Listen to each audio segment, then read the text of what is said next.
One of the items that Senator Shaheen referred to, which is very important, is making sure that everybody understands how to vote this year. And it's really important and it's probably one of the most important things that everybody on this call can do, is making sure that their friends, families, neighbors understand that, unlike in the past, it's really anybody who wants to in New Hampshire in this election can vote absentee. In the past, you always had to have a reason, you were out of town, or you were sick, or you had a disability.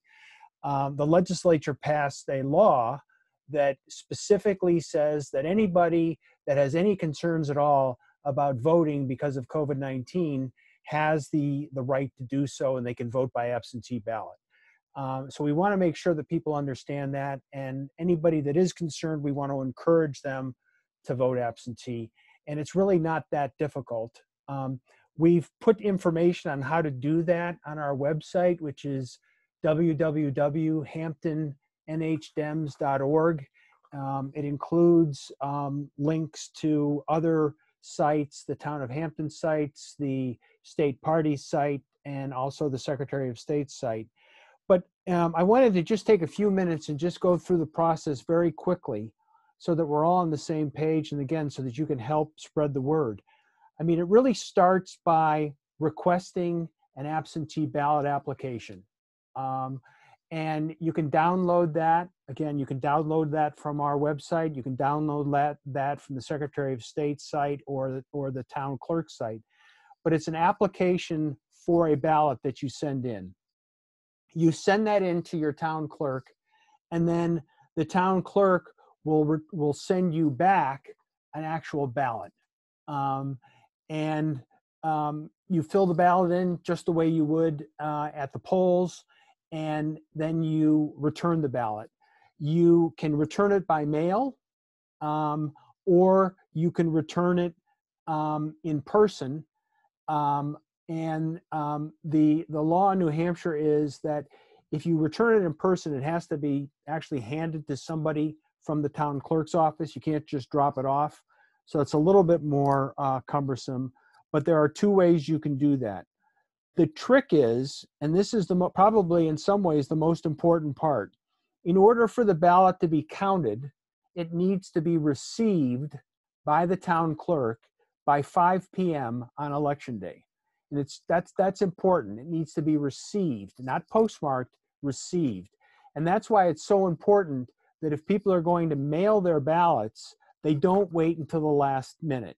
If somebody decides to mail their ballot the day before the election, there's a good chance it's not going to get there by 5 p.m. the next day. And that quite frankly, has nothing to do with any of this nonsense that's going on with the post office right now. It's just that's the normal process.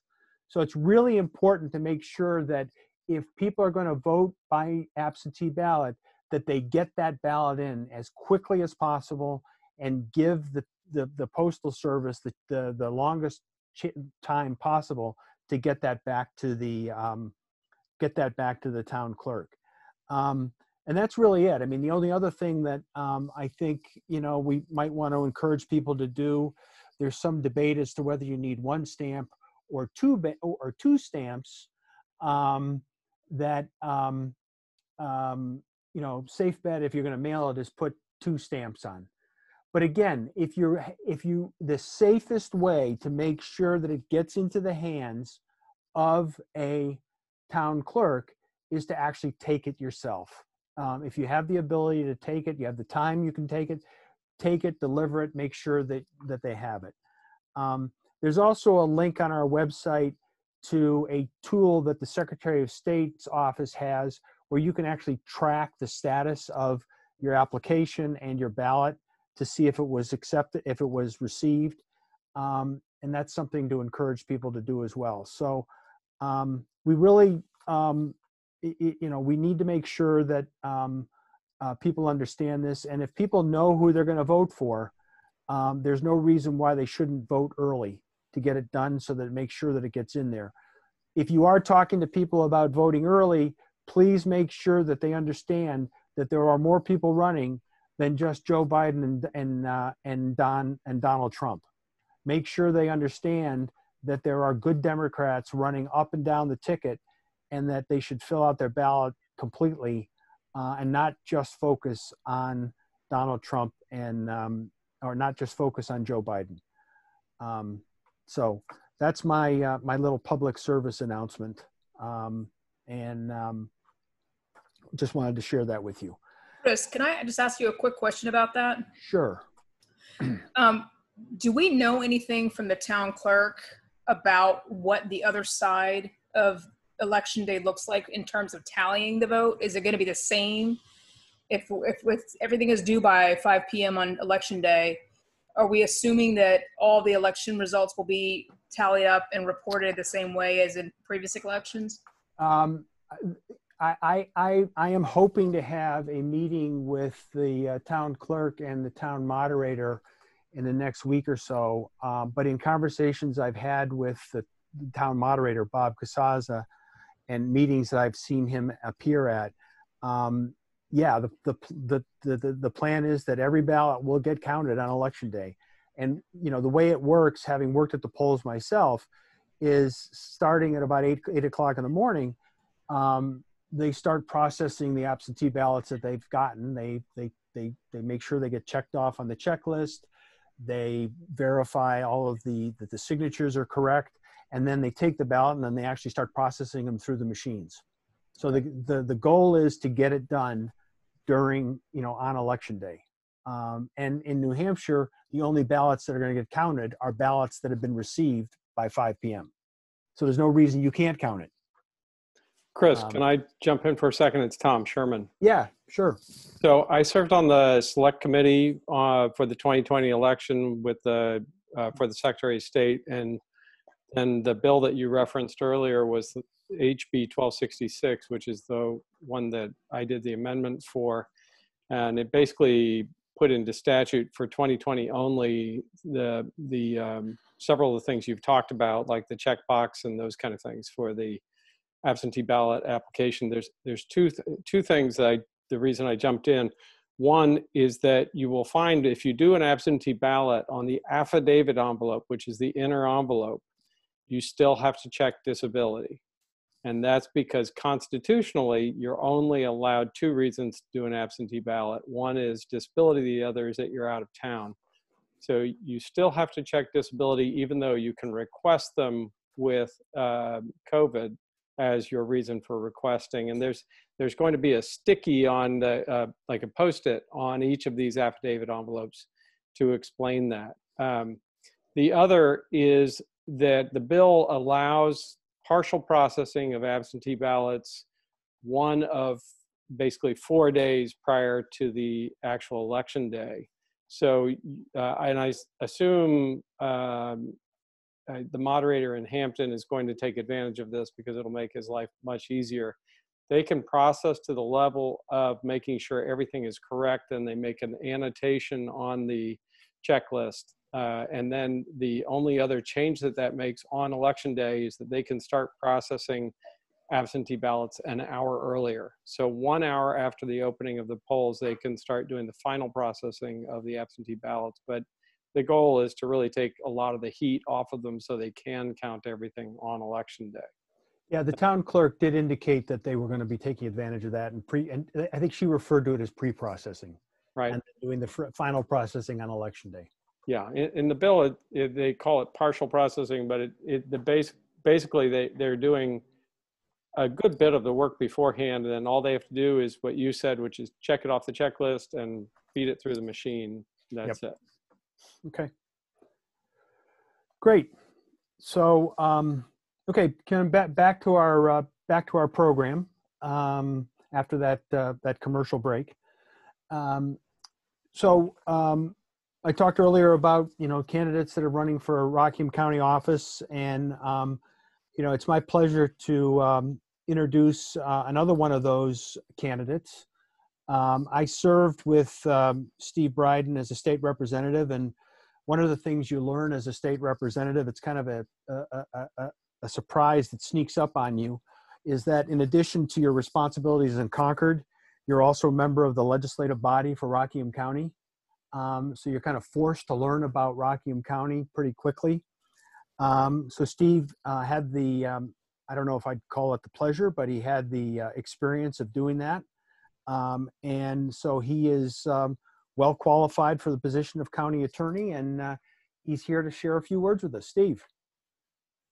Thank you, and thank you to all the Hampton Dems for having me here today.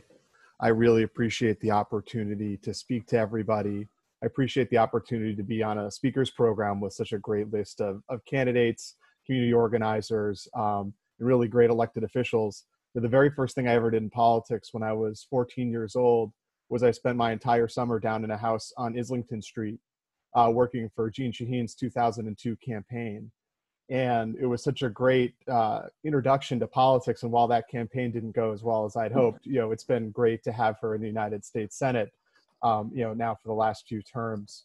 So as Chris said, my name is Steve Briden. I'm from Exeter, New Hampshire. I moved here with my parents when I was 5 years old, and I've lived there ever since. I am a graduate of the Exeter Public School System. And I also have my undergraduate and graduate degree through the UNH system. My undergrad's from Durham, and then my law school was at the UNH School of Law in Concord. I, as Chris said, was a state representative for Exeter for one term. And while I was in the state legislature, I decided that that was the time to go to law school because I wasn't busy enough when I was working a job and serving in Concord. And so I had the opportunity to do that. And while I was a student, I ended up interning in then Governor Hassan's office. And then I was lucky enough to be hired to work there after I graduated. So I spent a year as a staff attorney in her office. And then ultimately when she went down to Washington, D.C., I went another direction and I became an assistant county attorney up in Carroll County. Over the last few years, I've worked my way up through that office and I'm now the deputy county attorney. So I'm in charge of basically managing the office. I supervise all of the other assistant county attorneys. I prosecute some of the most complicated cases.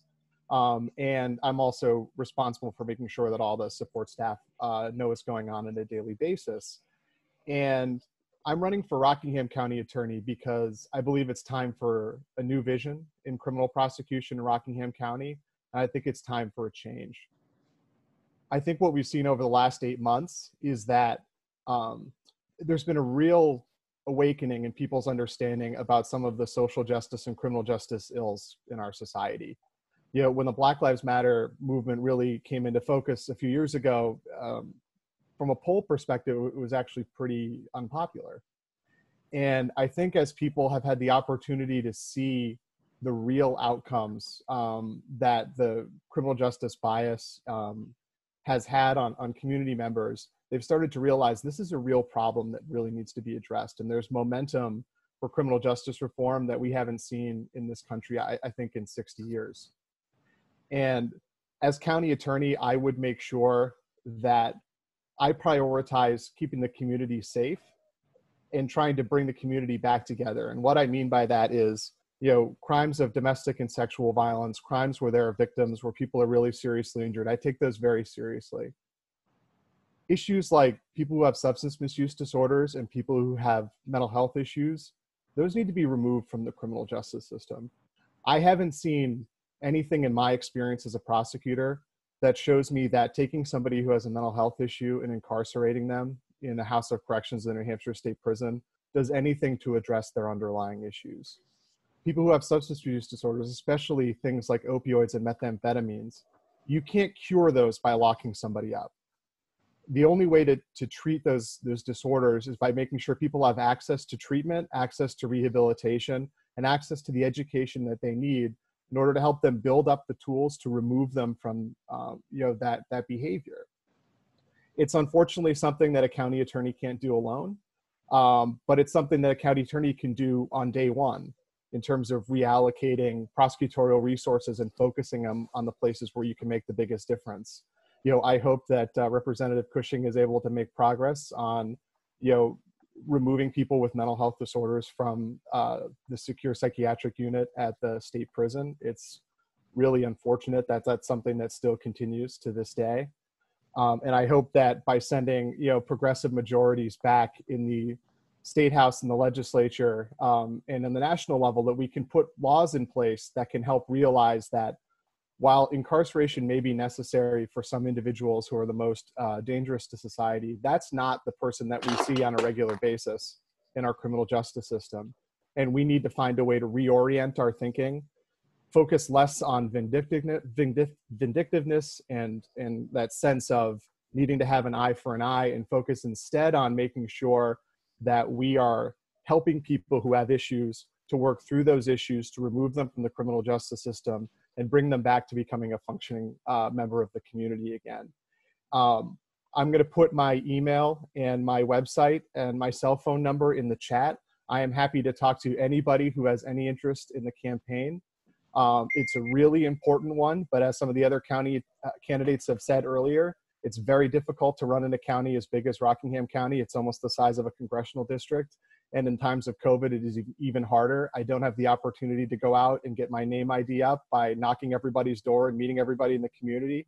So I just ask that when you guys are making your phone calls and you are doing your work to pump up the Hampton candidates, if you could maybe just throw my name in there a little bit and try to make sure that people realize that these county positions are really important, and that they can make a really big difference in how our local community handles important issues if they read up on these races and if they make some real serious changes. So thank you very much for your time, and I am excited to hear the rest of everybody speak. Great, thank you, Steve, and thanks very much for running. You've got a great background, and I think it'd be a real asset to our community. So thank you very much. One of the greatest pleasures I had during the 2018 election cycle was being able to call Pat Bushway on election night and tell her that she had won her race. I don't think that she believed me when I called her. I'd be lying if I said I wasn't a little jealous that she did on her first try what it took me 2 tries to do, which is win a state rep race. But I was thrilled that she was successful, and she's been a great state rep. And as you've heard others say already, we're all very sorry that she's not running again, but we thank her very much for her service. I was, however, thrilled when I found out that our next speaker was interested in running. She's been doing a great job of getting out there and connecting with people. And she brings a valuable new perspective to this race, not only as someone who grew up in Hampton, left, and then decided to come back, but she's also an independent businesswoman. And it's my great pleasure to introduce to you Katherine Hiraki, who's going to say a few words about herself, and then she will introduce the 2 very strong women that are running for executive council. So Katherine, the floor is yours. Hi, Chris. Thank you so much. Can you hear me back here outside? Yes, we can. Okay, great. I just thought I'd give you this virtual reality experience. I was going to cook some kebabs, but I can't cook kebabs and talk at the same time. So anyway, I wish it was raining out so I wouldn't feel so bad about us not being together. Anyway, that's the case. I do look forward to all of us being together next year. And I hope that people from Hampton will join as well. I know here in Hampton, we support local businesses. We love supporting our sports teams and going to food festivals. But Chris, what you're doing and what the Hampton Dems are doing is so important to our community. I really think it deserves to be recognized and applauded. So just a second for you. Thank you so much. And the reason why I'm saying that, I really strongly believe that politics, it's not boring and it's not a taboo activity. Talking about our options and making decisions that will affect us is fun and empowering. It's a fact that empowered people are happier. They're a lot less cranky. And I think that might be one of the reasons my family is supporting my campaign for a Hampton state rep. And I have been busy with my social media, Facebook, website. So if you've seen any of those, you'll notice that food finds its way into everything I do. Feeding and taking care of others is a big part of my life. Maybe it's because in my home, mealtime is the only time I can get all of us together where we have a space to talk about what's going on in our lives and the world around us. My children and my husband and I feel safe to speak our minds, to disagree, and to be challenged at our dinner table. My wish is to make Hampton a safe space for all of us to talk about what's going on as well. To feel safe enough to trust each other, however, you need to feel cared for and respected. So if there's one message I can give is to tell the town of Hampton that I care about Hampton, and I will listen to you. I will show you my gratitude for your support and represent your interest in Concord. There's so much I want to talk about, like if giving away what's yours and getting nothing in return is considered charity, then what do you call giving 1 hour of your time for less than $15 an hour? I call that charity also, even if it wasn't their intention.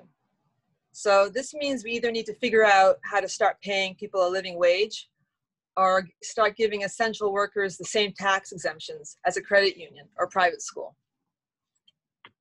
As a state rep, I don't mind being the person who asks the questions everyone else is afraid to. For example, what is the Executive Council? Well, I asked and I learned. The Executive Council is unique to New Hampshire with 5 members whose main responsibilities are financial oversight and approving appointments to the judiciary and state agencies, boards, and commissions. They are supposed to be part of the executive branch and keep the governor in check, except when he declares a state of emergency and rules by executive order. The Dems have 2 candidates for Executive Council District 3, 2 fantastic candidates who will swear off in the primary on September 8th. Our first candidate is a lot like the Executive Council, unique to New Hampshire and just as essential. Patty Lovejoy has generously worked for her constituents in Exeter, Newfields, Newmarket, and Stratham as a 5-term state rep. She's the current chair of the Finance Committee Division 1. She was on the Ways and Means Committee for 10 years and sponsored over 20 bills during her tenure. Patty's dedication to her community and her advocacy for public education is evident, with 9 years on the Exeter Region Co-op School Board, 3 years on the Stratham School Board, as well as being a trustee of Great Bay E-Learning Charter School. She has lived in Stratham 33 years, married to Joe for 37 years, is a mother of 2, and as if she's not busy enough, she's also has been on the Stratham Fair Committee for 11 years. Welcome, Patty. And please tell us more about yourself and why you think you'd be the best candidate to serve on the executive board. Thank you very much, Catherine.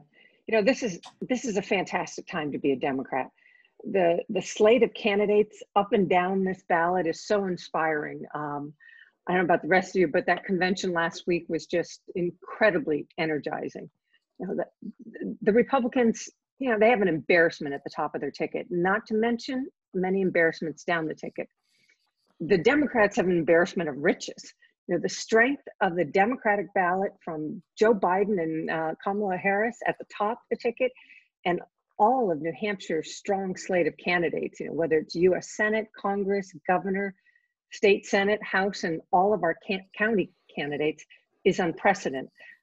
This is my 6th election at the state level, and this is the first time that Rockingham County has had a full slate of candidates, and kudos to everybody who was able to do that. It's a little bit about myself. Some Catherine's already said. I've lived in Stratham for 33 years.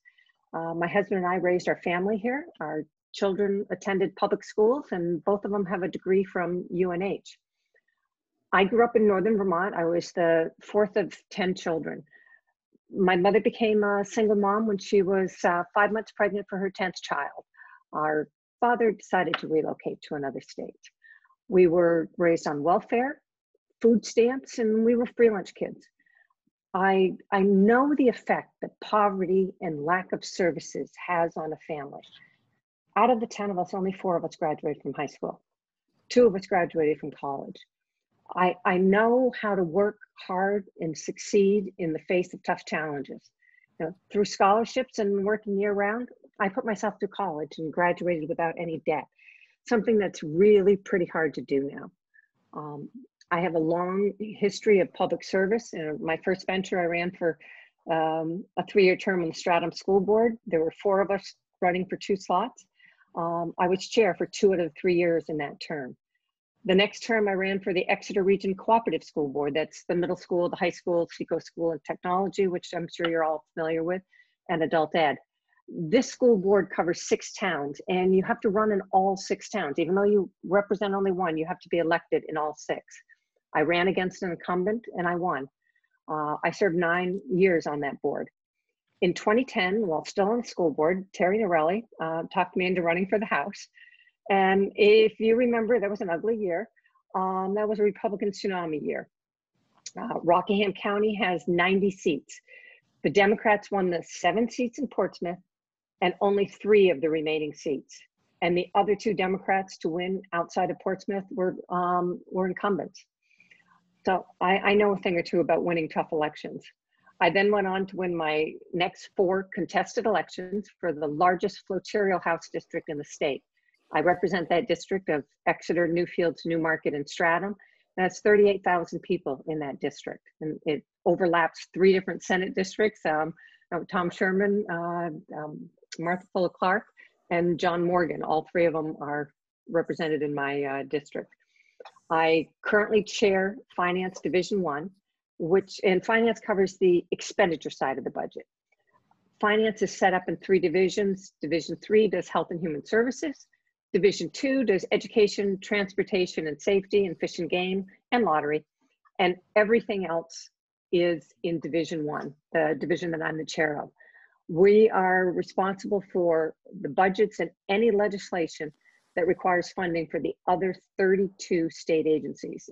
Now, it's a wide range of agencies, everything from agriculture, corrections, the courts, business and economic affairs, Department of Environmental Services, it just goes on.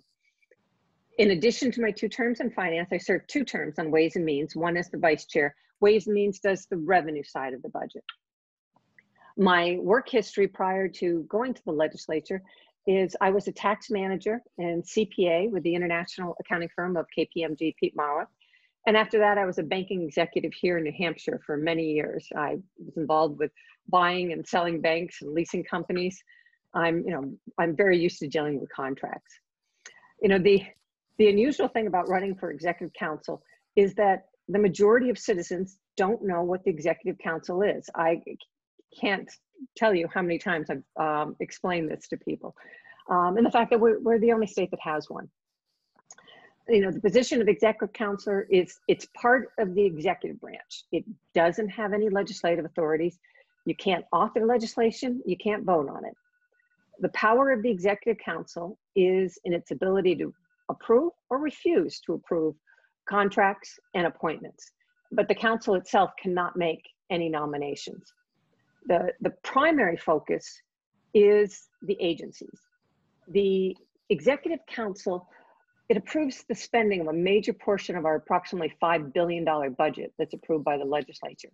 And it does that through the approval of contracts. I will ensure that all contracts are properly sourced and awarded. Citizens should know that contracts are not awarded based upon who you know, which is sort of happening right now with the governor on the CARES Act.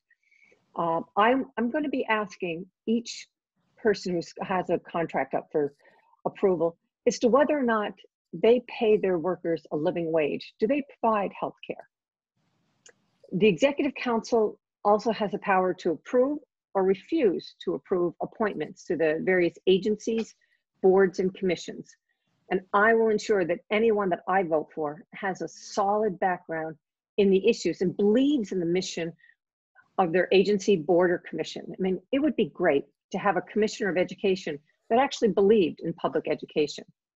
I also commit to vote for appointments to the judiciary who are well qualified and support a woman's right to choose. And in addition to all that, the council also plays a vital role in improving the state's infrastructure, especially its roads and bridges, through management and oversight of the state's 10-year highway plan. Basically, this position is a check on the governor. And I believe that my skill set and my background make me uniquely suited to the role of executive counselor. Now, the executive counselor are the constituents' eyes and ears in Concord, and I take this role very seriously.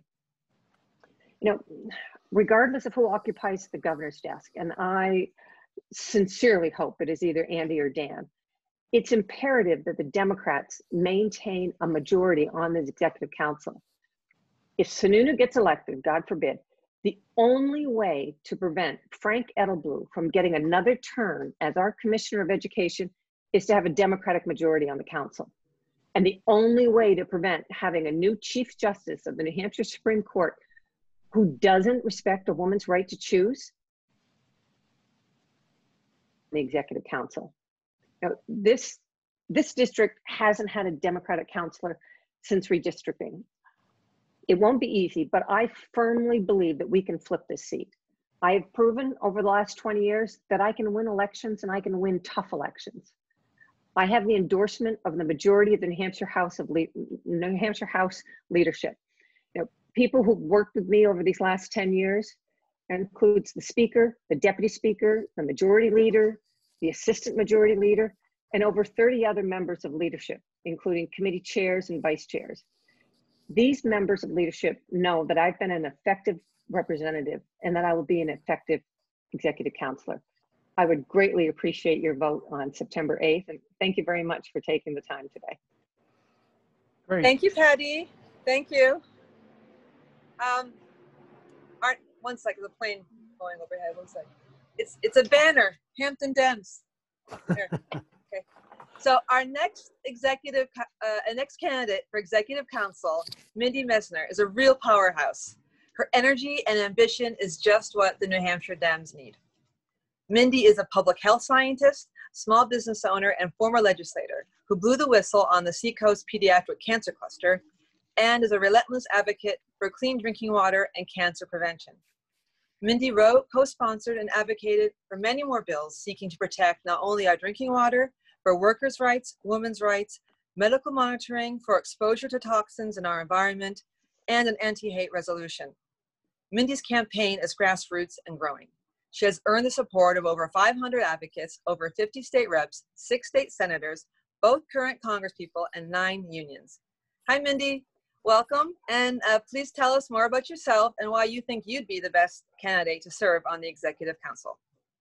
Thank you so much, Catherine. Hi, Hampton Dems. I want to harken back to what Renny said. I was chuckling this morning as a rainstorm came through here in Rye, thinking that at least we wouldn't be putting those puddles of water off the tent this morning and interrupt this great event.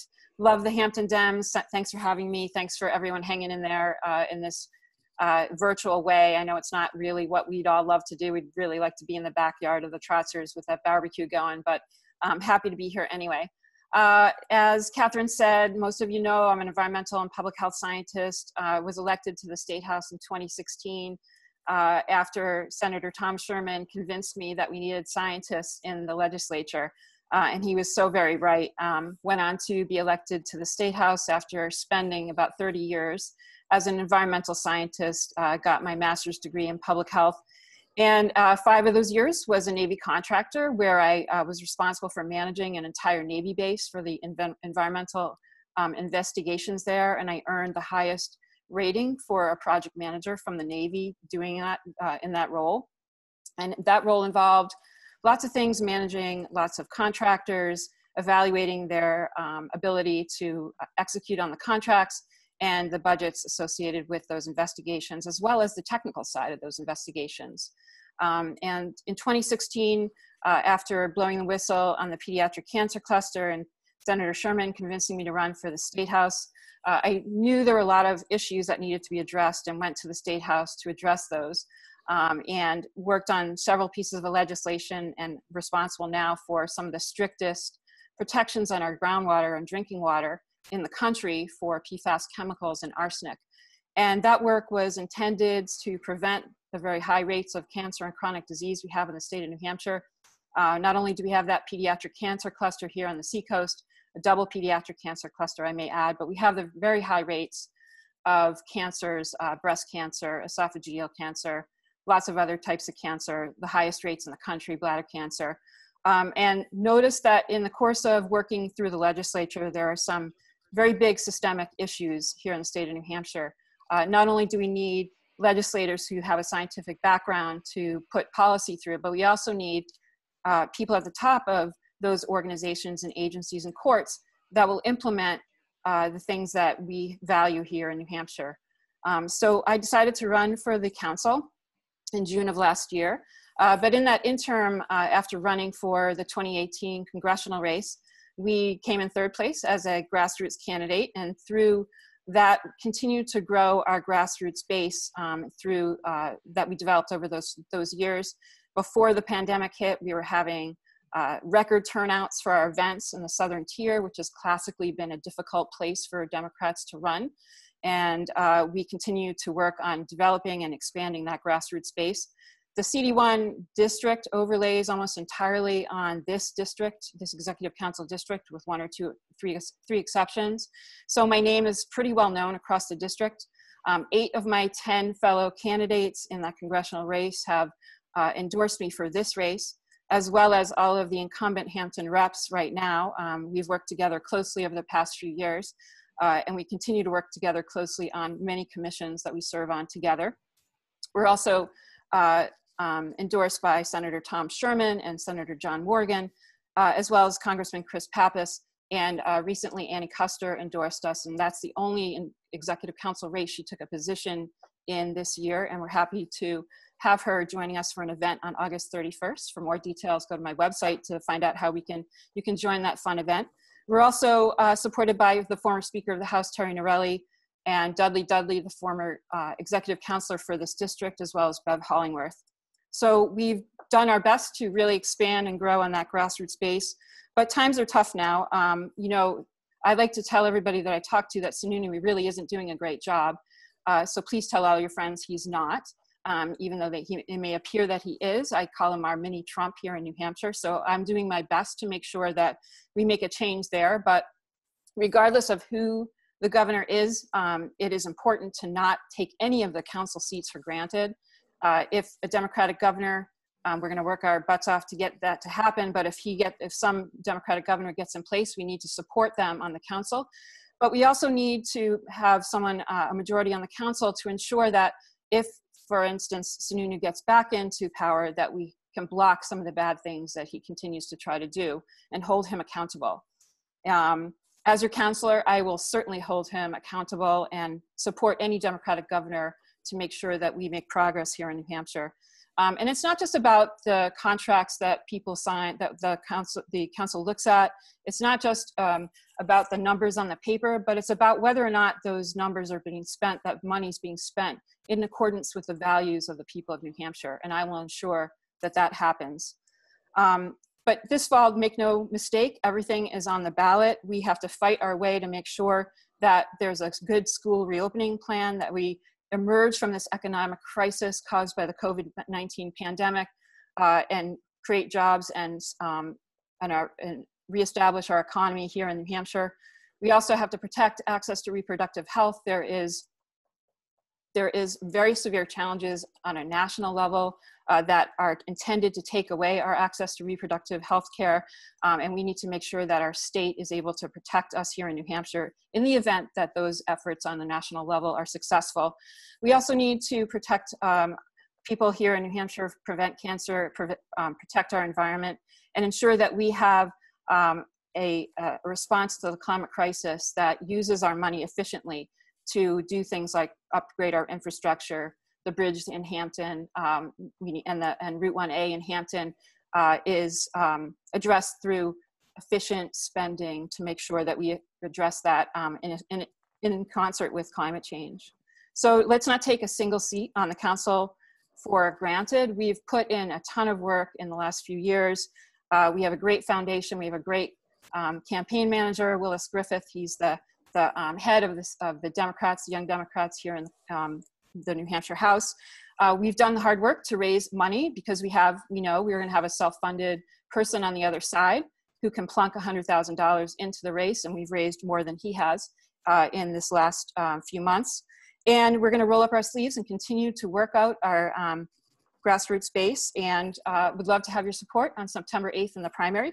But I'm going to continue to roll up my sleeves and work with all the candidates running across the district, across Rockingham County, to make sure that we have Democrats up and down the ticket elected to their positions. Thanks a lot, and hope for your support on September 8th. Great, thank you, Mindy. Thank you, Patty, and also thank you, Katherine, for the work that you're doing, and good luck to all of you on September 8th. I served with Elena Hearn in 2012 and 2000 through 2014. We were both elected in 2012. And I can tell you from firsthand experience that she was a very dedicated, conscientious, and principled state representative who represented Hampton, Hampton Falls, and Seabrook with dignity and intelligence. We need that again in Concord.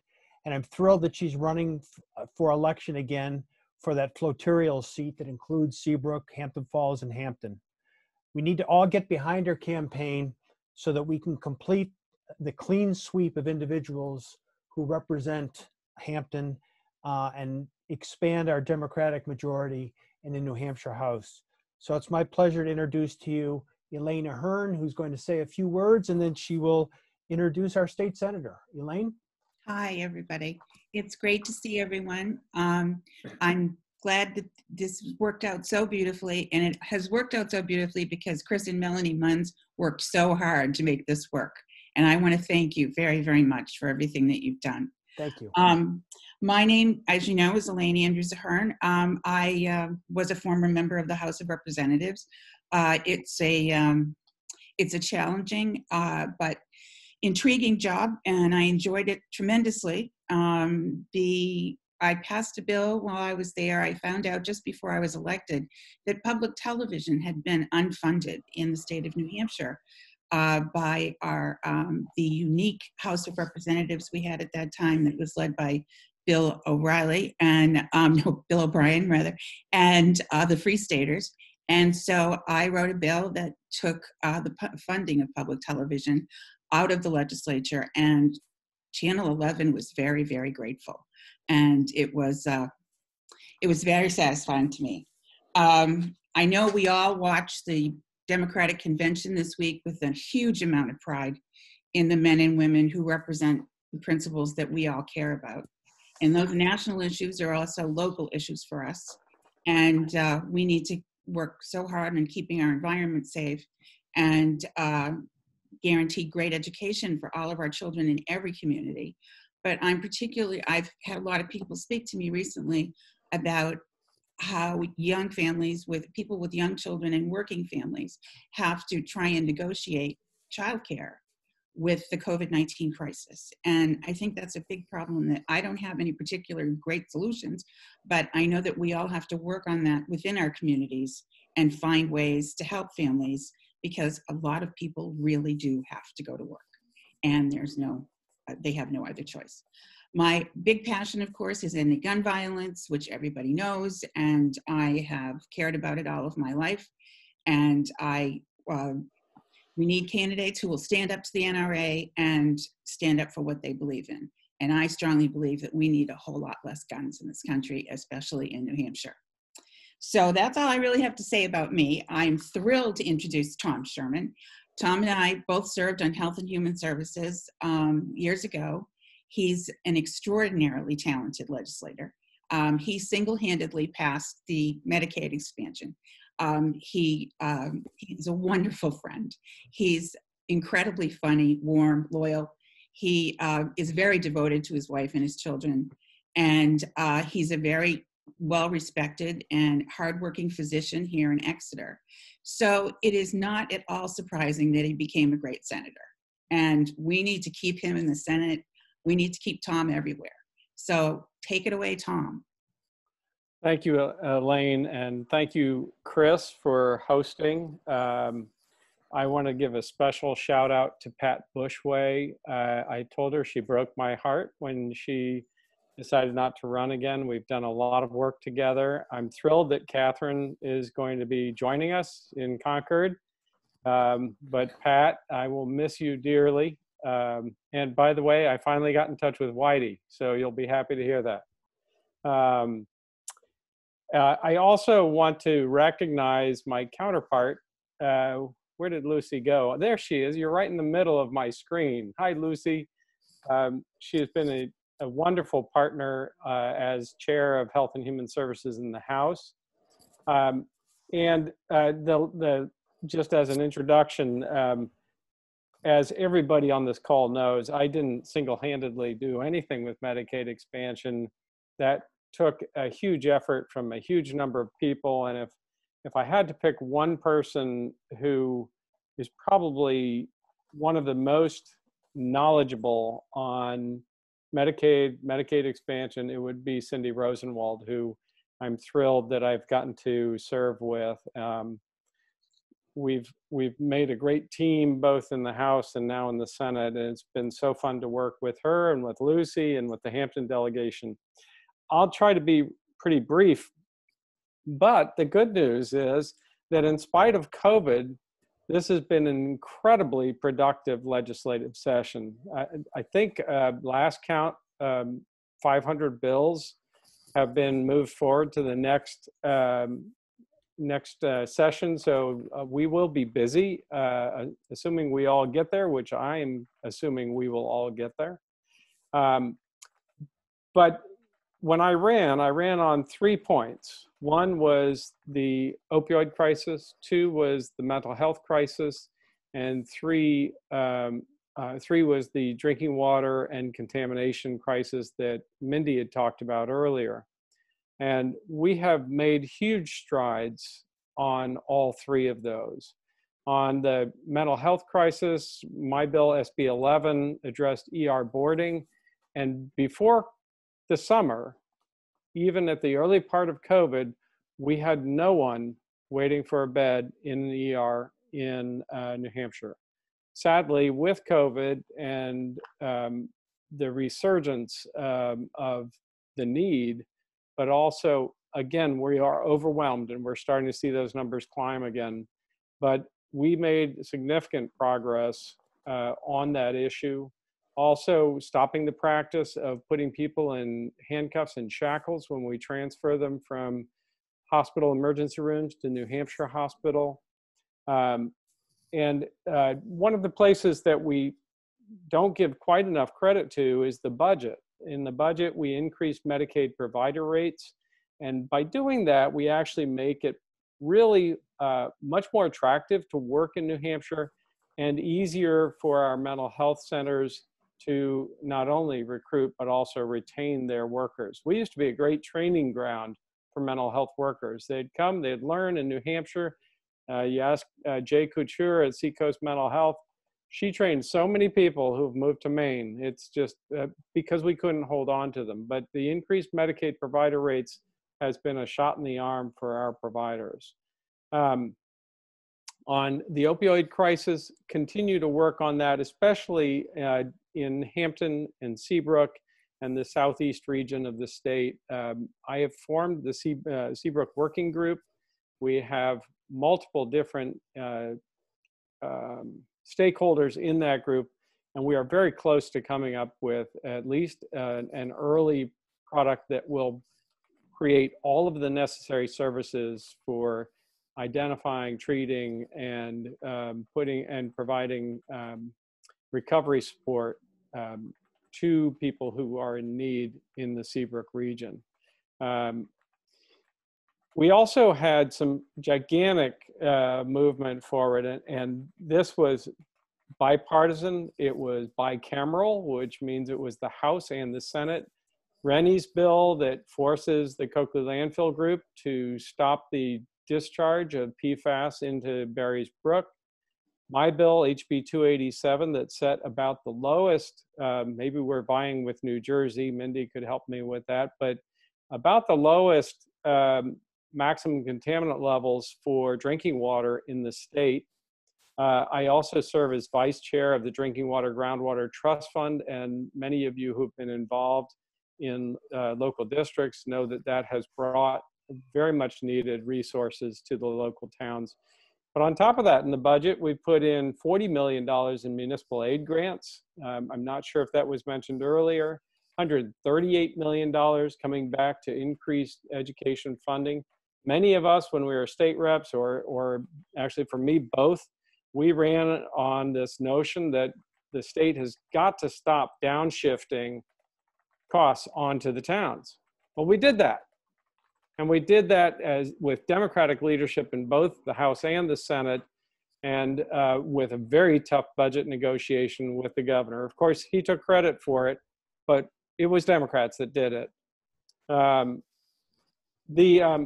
of the last parts that I was really thrilled about was a work between the House, the Senate, Republicans, and Democrats to capture what we've learned about telemedicine and telehealth through the COVID crisis and put it into statute. It puts New Hampshire almost #1 in the country in how we've revolutionized the practice of telehealth in the state, across the state. And we heard testimony how much difference this makes in mental health and how much difference this makes in all forms of healthcare that's provided, especially in rural areas. I also, recently, it was interesting, my opponent, one of them, was talking about my lack of leadership during COVID. So I wanted to, and one of the people who worked with me on the Secretary of State's Select Committee is a prominent Republican up in Bedford, and he was just livid that this came out. I served at the request of the Secretary of State on the Select Committee on the 2020 elections, and turned that into HB 1266, which is allowing us to have access to our absentee ballots by checking COVID, and also allowing us to pre-process or partially process the ballots ahead of time.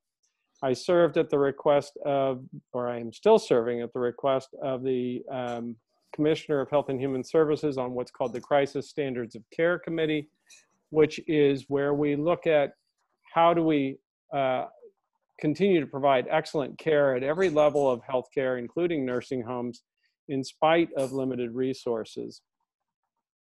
I also co-founded the COVID Policy Alliance Senior Support Team as an outcrop of the work that I did with a group from MIT. And we have at our peak, we had over 100 volunteers. We continue to provide connections to resources for over 70 facilities statewide. These are nursing homes and assisted living facilities. And it has been incredibly rewarding work. And as the Hampton delegation knows, in district, I've been very involved. I sponsor and host weekly meetings of the seacoast towns, and also as often as needed, the inland towns. But that's really been an incredible venue for discussion and communication about the needs on the towns that are really bearing a significant burden of the tourist traffic coming to the beaches. So there's been an awful lot of work, and I know all of us who are in office have been working with constituents to make sure that they get the benefits that they should, and also get the support they need from both the state and the federal government. So with that, I would say one last thing, and that is Democrats, if they had turned out in 2016 fully in just Rye and Newcastle, I would have won the Senate in 2016. Now, I've learned from 2016, I needed to do a lot of things better. But if we don't get Democrats to turn out and vote, and I don't know if you've heard, over 500,000 absentee ballots have been rejected so far nationwide during primaries. We have to make sure they vote. We have to make sure they vote correctly, that they sign everything, that they check all the boxes, and finally, that they vote all the way down the ballot. That is something we're also not terribly great at.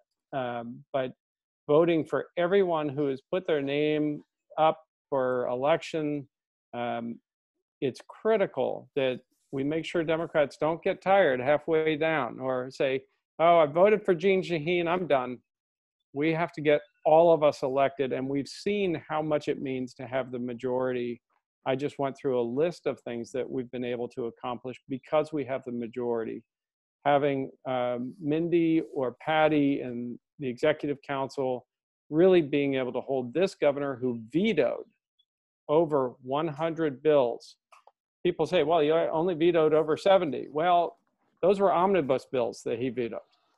So the total number of bills tops 100 bills, many of them strong bipartisan support, many of them critical for the environment, critical for our ability to fight climate change and sea level rise.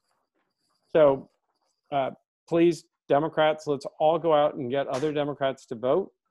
Let's make sure that we hold on to all of our majorities and maybe get that majority in the corner office with Dan or Andy. So thank you all for being here. Thank you for listening. Thank you for your wonderful support.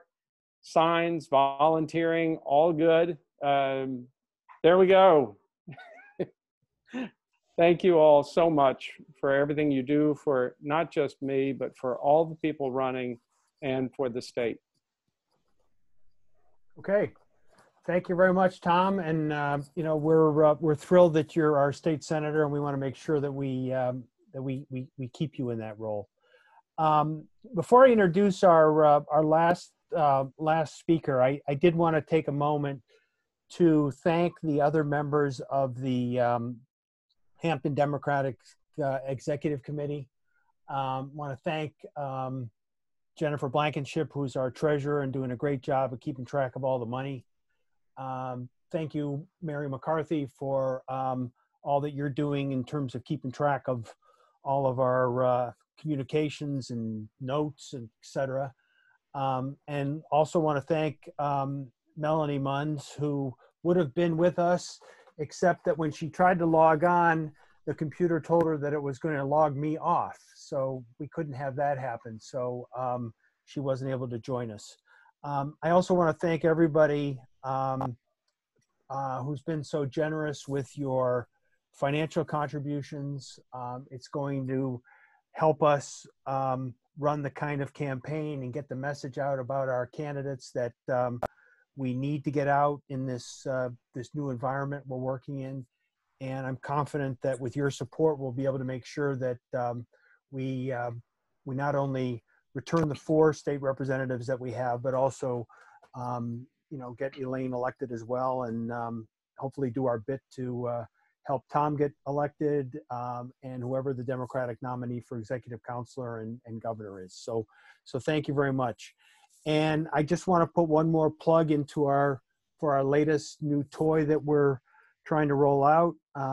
If you text JOIN, JOIN, to 1-678-408-4933, we'll add you to our list of people that will get regular text message alerts on what's going on. And you know, please also visit our website, hamptonnhdems.org, or our Facebook page, Hampton Dems, to get access to information about the candidates and what you can do to help in this campaign. Speaking of which, I'm happy that to have another representative from Organized New Hampshire join us, Emma Roberts, and she's going to chat a little bit more about, you know, what we can do to help elect Democrats up and down the ticket. So Emma, take it away. Amazing. Thank you so much, Chris. And thank you guys. Thank you for, you know, organizing this, and thank you to everyone who came out. I know it's like sometimes hard to get on that. I know I certainly feel this way, like another Zoom meeting. We'd all rather be at a picnic, but like it really is important stuff. So appreciate you guys all making the time today and coming out here. And I just want to, first of all, to those of you I haven't met, introduce myself. My name is Emma, as Chris said, and I am the Regional Organizing Director for the Greater Seacoast on the New Hampshire Coordinated Campaign, Organize NH. And I'll be quick because I know everyone's been here for a while and we've heard a lot of people speak, and hopefully you all got to meet the Hampton organizer Morgan earlier today. But basically, just want to talk a little bit about ways that you guys can get involved. I think like Senator Sherman put it best when he was talking about the fact that if Democratic turnout, you know, if we can just get Democrats to vote and vote all the way down the ticket, we have a really solid chance of, you know, there's no path to the White House for Joe Biden without New Hampshire. There's no path to get a Senate majority without keeping Jeanne Shaheen's seat. And we really need to get Chris Sununu out of office and elect Democrats down the ticket as well. So we are making phone calls every single day, reaching out to voters across the state to make sure that people are voting absentee and have all the information they need for that. Because this year, I mean, look at us all on this Zoom meeting, like things look really different. There's definitely a risk that a lot of people do not get out there and vote simply because they don't know how. So we're really, really trying to fill that gap, get everyone an absentee ballot who wants one and needs one, get everyone voting in person who cannot vote absentee, get people turning those absentee ballots in early, because as we all know, you know, you don't want to mail it 2 days before the election. That's not going to be the way to get your vote counted. So there's a lot at stake there. And then also just talking to people and saying, hey, you know, are you supporting not only Joe Biden, not only Jeanne Shaheen, but Democrats up and down the ticket? And that one, you know, that one time when a voter talks to a volunteer and gets that sort of information and that little push can be exactly the push they need to turn out and vote. So I'm going to share in the chat here the link to the Coordinated Campaign's brand new website. It's going to be organizenh.org. So super easy to remember. You can also copy and paste it or click it in the chat. You can sign up for our upcoming events and phone banks. We're doing them every single day of the week, all different times. You can sign up to get involved. You can sign up to get involved in our absentee ballot request form delivery process. And I would really encourage, I recognize some familiar faces here. I know like Dick has been volunteering with us. Yeah, I think he does 100 calls a week. And I think I see some other familiar faces as well who've already been involved. But if you haven't, or if you want to get more involved, like we would so love to welcome you. We have 73 days left. And I think, I don't know, the convention got me very pumped up to really make the most of those 73 days. So really appreciate all that you all are doing, and would love to have you involved in our phone banks and other voter contact efforts as well.